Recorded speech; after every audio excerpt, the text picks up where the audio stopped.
É automático isso. É da natureza do ser humano se fechar quando ele não encontra uma saída. E quando você fala em viver da fé, imagine, eu já era casado, já tinha uma filha, pagava aluguel, eu tinha uma brasilinha velha, que é um carro que o anticristo vai usar na grande tribulação para conduzir os desviados que ficarem na terra, que eu tenho pavor e trauma daquele carro até hoje. Então era uma vida muito pobre, mas era uma vida digna. E eu tinha onde, ganhava pouco, mas eu tinha onde me apegar.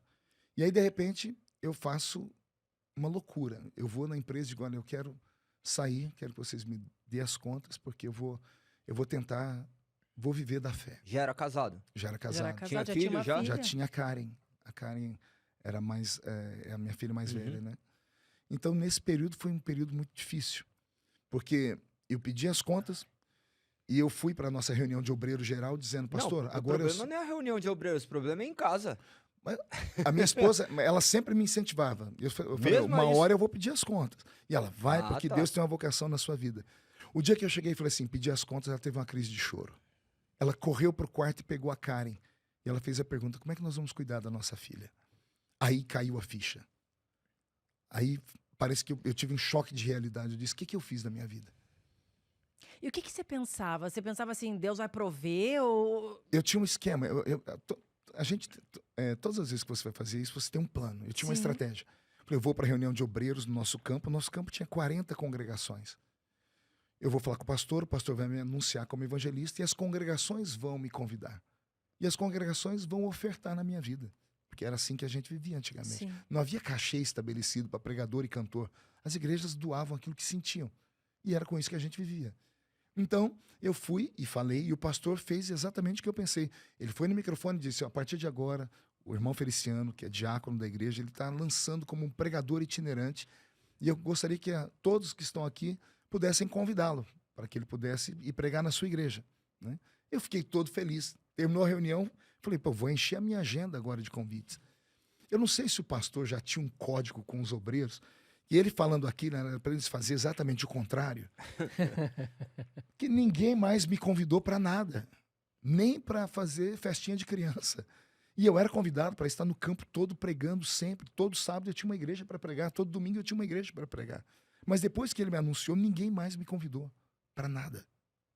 E tem a gente se perguntou assim, será que eu fiz a coisa certa? Será que era a vontade do Senhor que eu saísse do emprego, né? Vocês acreditam em milagres? Com certeza. Então vamos aos milagres. Eu vou só tentar me segurar, porque eu sempre me emociono quando eu lembro dessas histórias. Não estava nem pensando em falar sobre essas coisas aqui. Eu me lembro que 4 meses eu fiquei sem convite nenhum para pregar. Foram exatamente os 4 meses do seguro-desemprego. Acabou todo o recurso. Eu me lembro que um dia eu acordei e minha esposa falou, olha, não tem mais nada nem para comer. E o meu sogro era fazendeiro. Só que eu tinha feito um pacto com ela. Se você falar para o seu pai que nós estamos passando necessidade, eu deixo você.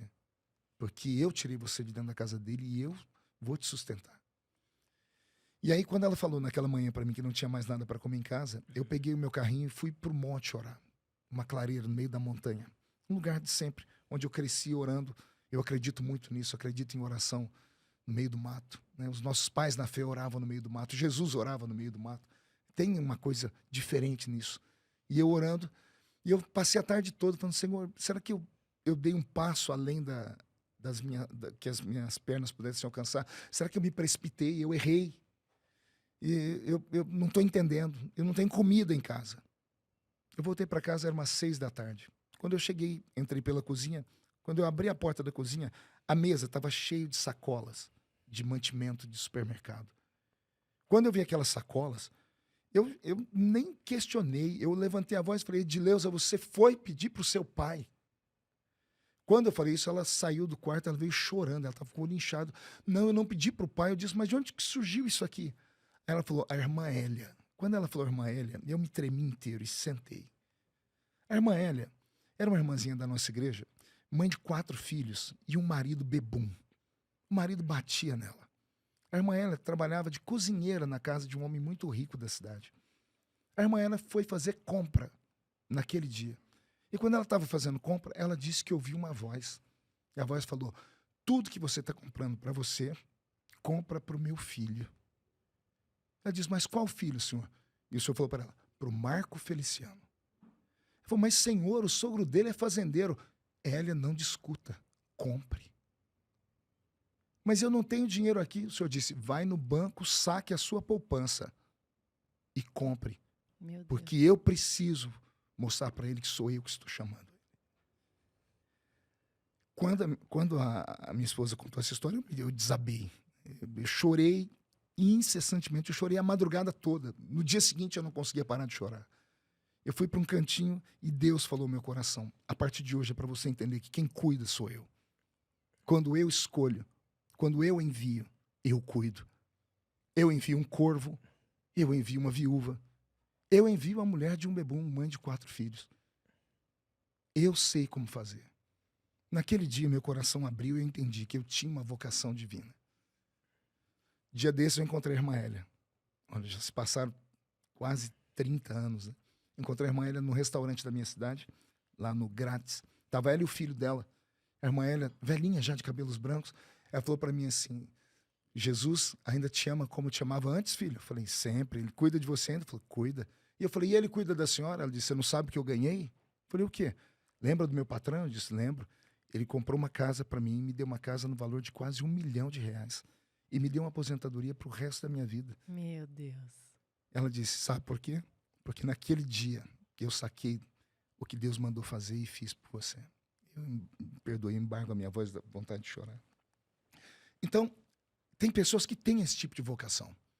Se tem algum pastor agora me ouvindo aqui, alguém que tem uma vocação divina, alguém que sente que você nasceu para isso,